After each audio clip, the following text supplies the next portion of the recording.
Welcome back to Urgent Care. This is Minda Wilson with my guest, Glen Wollman. Glen, a pleasure to have you. It's my pleasure, Minda. Thank you for having me on your show. I've been fascinated about your journey from ER doctor to somebody who's involved in integrative medicine and then somebody who's developed this life balance program. Tell me a little bit about how you started and how you came to be involved in this. Well, the whole story is I started early deciding I was going into medicine, so my whole life was planned for me, so I was able to just expand at age 9 and look at many things.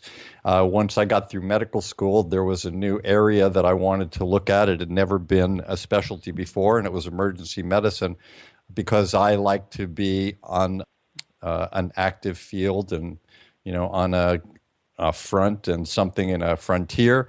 I helped to start emergency medicine as a specialty and loved it dearly. At the same time, I always had an interest in all the different types of healing mechanisms on the planet, so integrative medicine was very important to me. I helped to start one of the first hospital-based integrative medicine programs in the country. And so I love Western medicine, and I love integrative medicine, and I love helping people heal. And through my experience in the emergency department, seeing all the different aspects of humanity and how some people healed well, some people didn't heal well.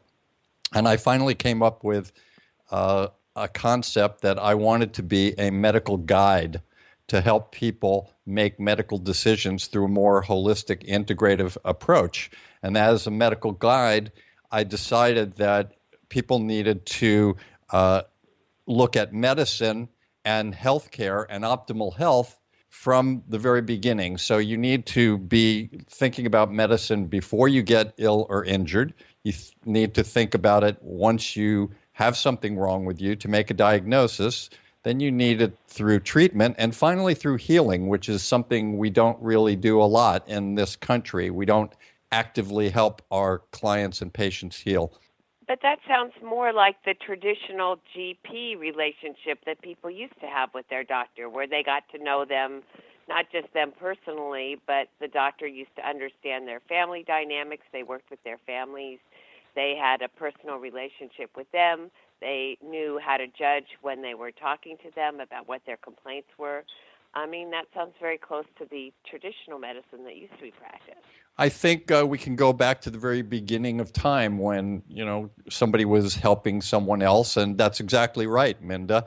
It's back to traditional medicine, and the only thing that I do now that's different is that is my entire practice. So I'm not seeing patients for many different things and also guiding them. I am working with patients and clients, with other doctors, with other types of healers. So I'm communication between my client and the entire health system on their behalf.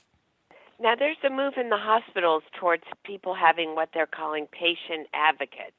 Does the fact that you're a doctor make a difference in the level of advocacy that you provide? Absolutely, and that's a good question. Most of the time, people are noted as advocates as the ones that might help get you to the doctor's office or to fill out an insurance form or to make sure that you get the right food while you're in the hospital.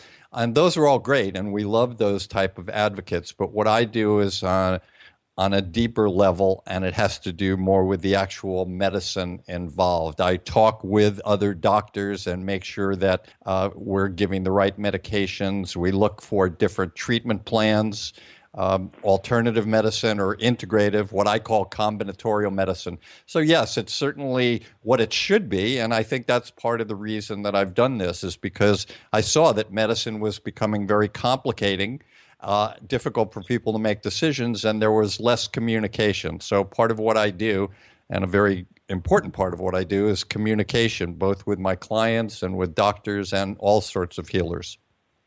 Have you figured out a way to sort of spread the word? Because it seems to me, especially as we get older, that there's a very strong need for someone to listen to people and really have a relationship with them as they help bridge the medical system.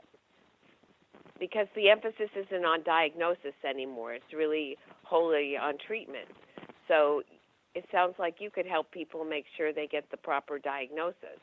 Well, it's on all aspects. Before we even start with the diagnosis, I tried to get people healthy.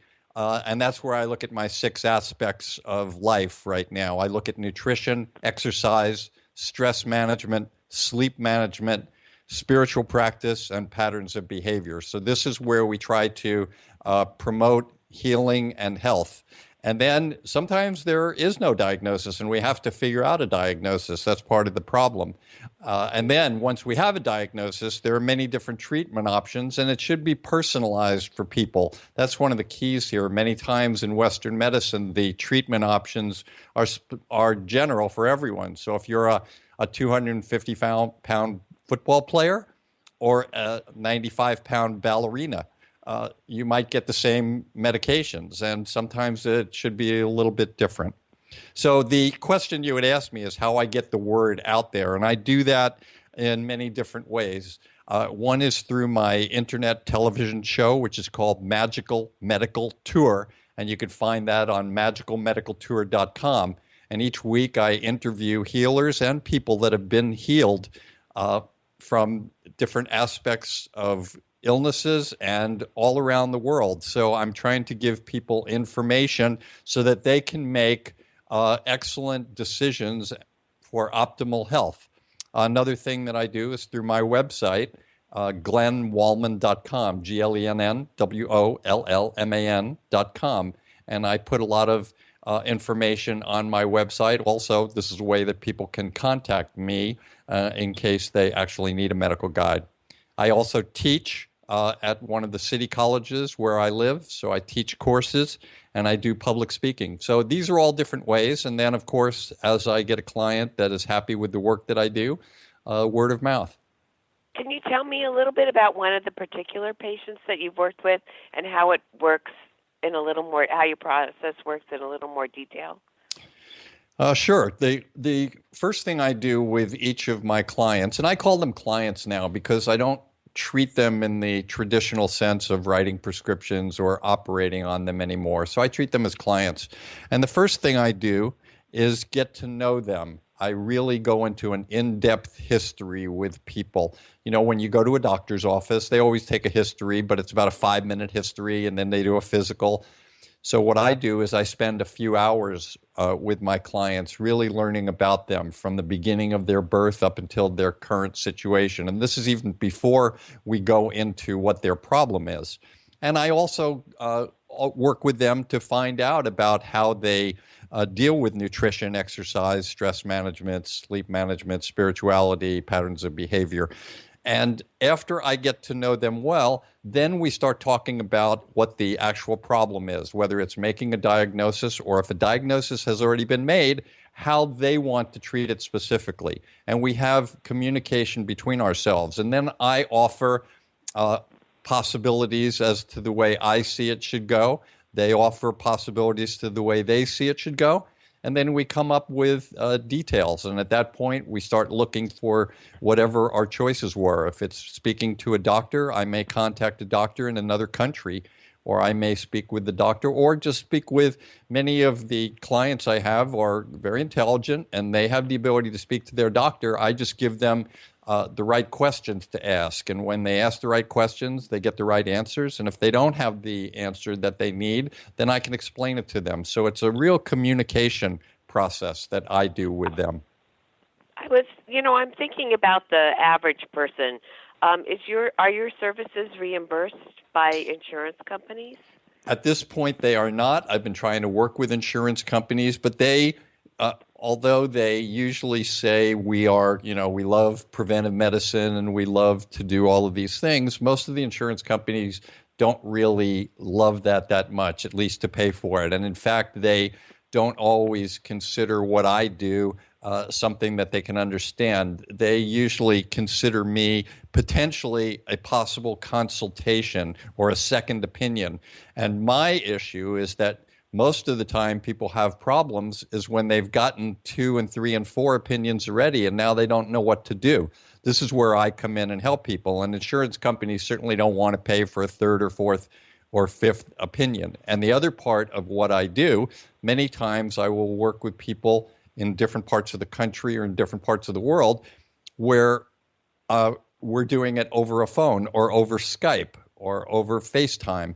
And insurance companies don't want to pay for that. So that's the difficult part. I do believe 50 or 60 or 100 years from now, when being a medical guide is an actual specialty in medicine, which it is not yet, I believe that at that point, insurance companies will see the value in it and do a reimbursement. So given what's happening to most Americans with the Affordable Care Act, what can somebody do who may not have the financial ability to help themselves? What are three things you would suggest people do when they have an illness that may not be able to avail themselves of your service that may significantly improve their care? Well, the first thing I would say, even before someone gets an illness, and I think this is important for everyone, and this is the primary thing, is to learn about your own body. Don't be afraid of your body. Don't be thinking, ooh, blood, or ooh, a broken bone. People have to be educated as to how the body works. And then that's the first part. The second part is looking at ways to keep the body healthy. What I do, you've heard of preventive medicine, right, Minda? Yes, of course. So what I Of course. do, yes. So what I do It's is supposed to be reimbursed under the Affordable Care Act. yeah, I Doesn't understand work that. that way, but I understand. Well, the Affordable Care Act has done some wonderful things, but it's a work in progress, and we still have more things to do. But moving back to your question, the first thing is people need to be educated about their own bodies. The second thing is people need to do what I call preparatory medicine. And that means looking at those 6 aspects of life, staying healthy by eating the right foods, exercising, looking at your spirituality, getting the right amount of sleep, dealing with stress, looking at patterns of behavior that you have that are not promoting optimal health. So those are 2 important things. And then the third thing is you always have emergency departments. You know that if people can't get to me, they can always get to an emergency department if they're sick. So those would be the 3 things that I would talk about. and then if they're sick, do you feel that there's some research tools or opportunities available or a way of looking at their problem that might help them sort of come to conclusions that may be different than what they're told about what's wrong with them? You know, people don't doubt, people don't question. The doctor says this, they take it on faith, and maybe it's not exactly right for them. Or they give them a prescription. They don't ask exactly why they need that prescription, and they may be taking other drugs. They may have other problems. How can somebody think for themselves through the issues that you deal with, which is this integrative medicine? I do integrative medicine in the sense that I integrate Western medicine and other types of medicine. But that's a very good question. People take almost religiously whatever the doctor says most of the time, but then they'll go to the internet and they take that religiously too. And I think it's very important, if you're going to be discerning about what your doctor says, you also need to be discerning about what's being written or said on the internet. It's very difficult, Minda, and this is why I decided to become a medical guide, to help people make those critical decisions when they just can't make them themselves. You know, the idea of being a medical guide is when you're in territory that you're unfamiliar with and you don't speak the language, and the consequences can be great. If you're not able to figure it out, you need to get a medical guide. That's the best thing I could say, or to find someone that you trust. Most people do trust their doctors, and their doctors are trying to do good things for them and do the right thing for them. And sometimes it becomes very difficult. We'll be back with more of Dr. Wollman and more urgent care after the break, and a special interview with a client of Dr. Wollman's who's agreed to share her story with us.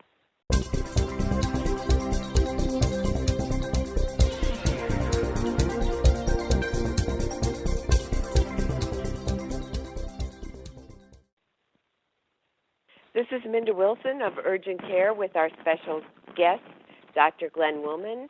and one of his clients who's agreed to come on the program and talk about her experience as being guided by Dr. Wollman.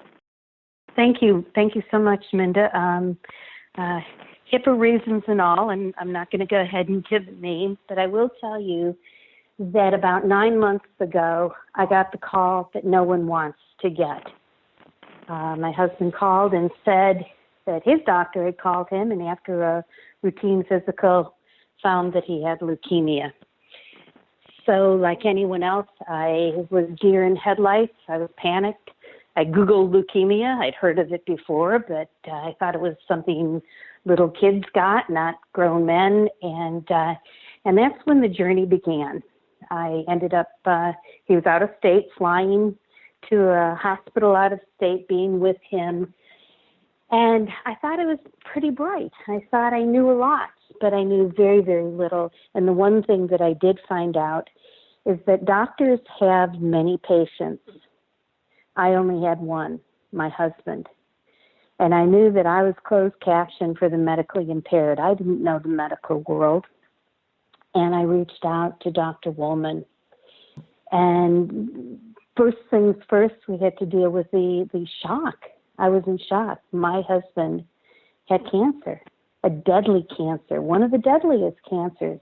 And a lot of decisions had to be made in a very short period of time. Things were coming down the road for me that I had no clue, that I know Dr. Wollman did have a clue because he guided me through it. The hospital we were in told us he had 3 weeks to live, go home and die. And through the courageous uplifting of Dr. Wollman, I didn't take that as an answer. I got my husband to a different hospital, and we were there five months. And I have to say, I didn't get my husband to the hospital that Dr. Wollman first recommended. I kind of followed the best PR practices in the hospital that made the most noise about being the best cancer hospital, and that's where we went. And when we got into a situation there where we couldn't get clinical trials, when they were sending us home to die once again, I finally brightened up and listened to Dr. Wollman and got him to a third hospital. And at that third hospital, he got a stem cell transplant, and he is being released in 2 days, leukemia-free. There's a lot more story that goes on in between of countless emails back and forth and countless calls because I was very, very far from where Dr. Wollman is. I have to say something, though, about getting a medical guide. Having one made me sound intelligent when I was talking to my husband's doctors. And in terms of affording a medical guide, I think about the amount of money I put out at our veterinarian when our dog got sick or when our cat got sick. I think about the $1,000 or $2,000 surgery, or when one of our dogs got bitten by a brown recluse, and you just didn't think about it. Yeah, put it on a credit card. You did whatever. Why would it be any less when your loved one is in serious, serious condition? I credit Dr. Wollman with helping me be the advocate I needed to be on the inside. I was the boots on the ground person. I was the one that gave up my job, as did my husband, obviously, and stayed by his side for now going on 10 months. Was it worth it? You bet it was worth it, because we're going home.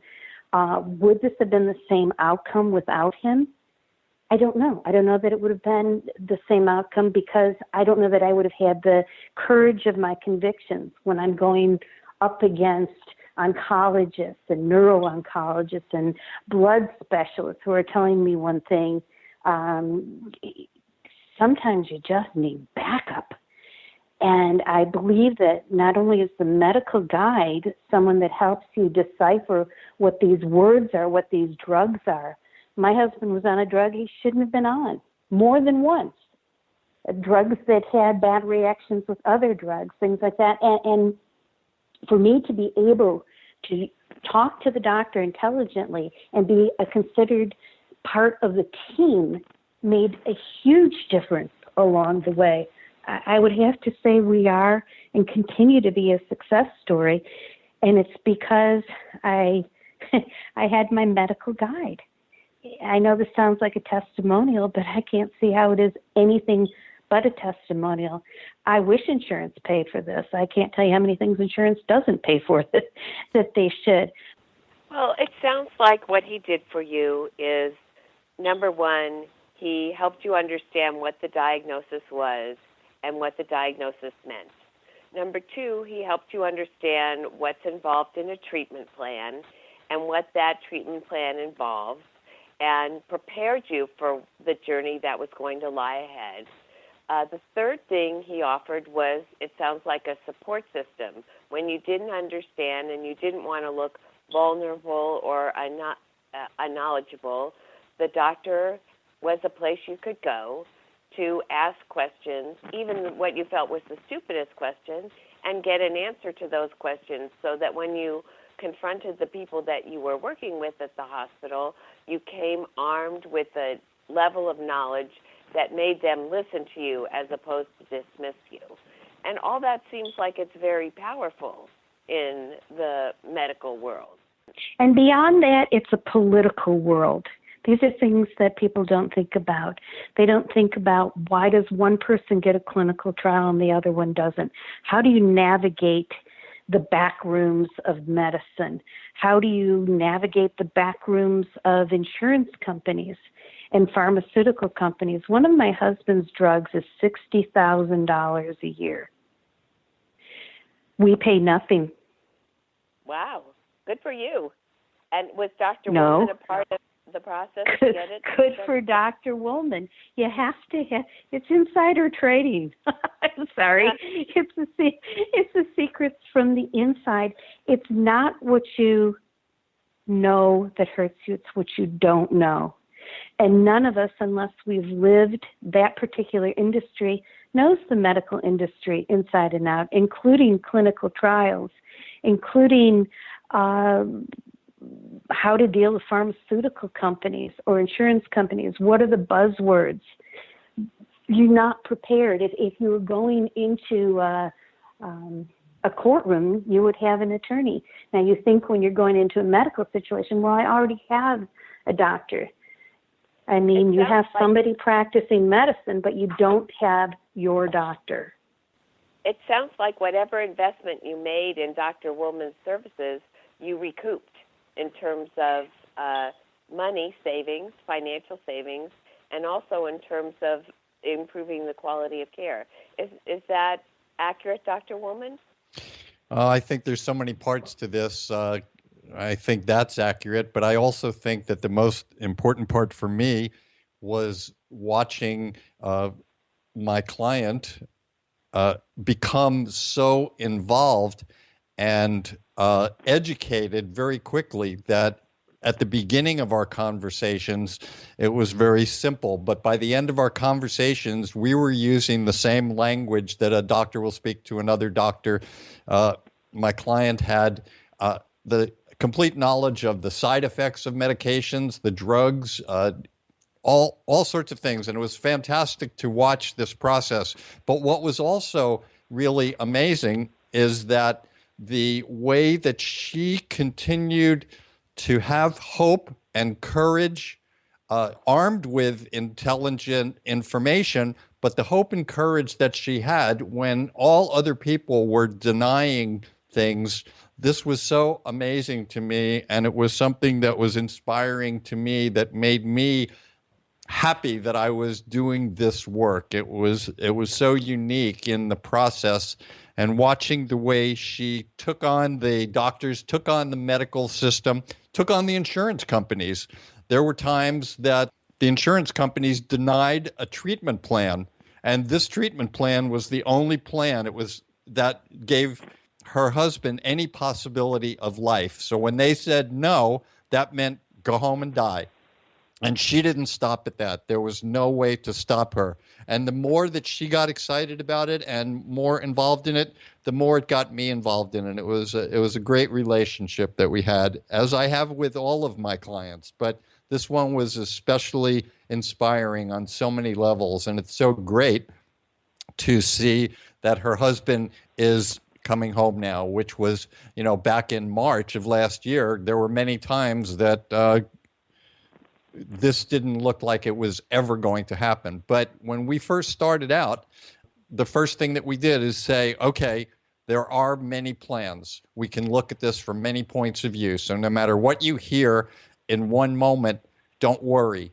We have options all the way. And every step of the way, when things would come up that would show that we didn't have a place to go, we came up with options. And each option led us to another one. And it was fantastic. So in this process, one of the key things that happened, I think, was that not just the supportive relationship, but an entire education took place on how to deal with the medical system in general. And is that something that you can help people develop in a preparatory way so that they don't come to you at the moment of crisis, prior to something like this happening?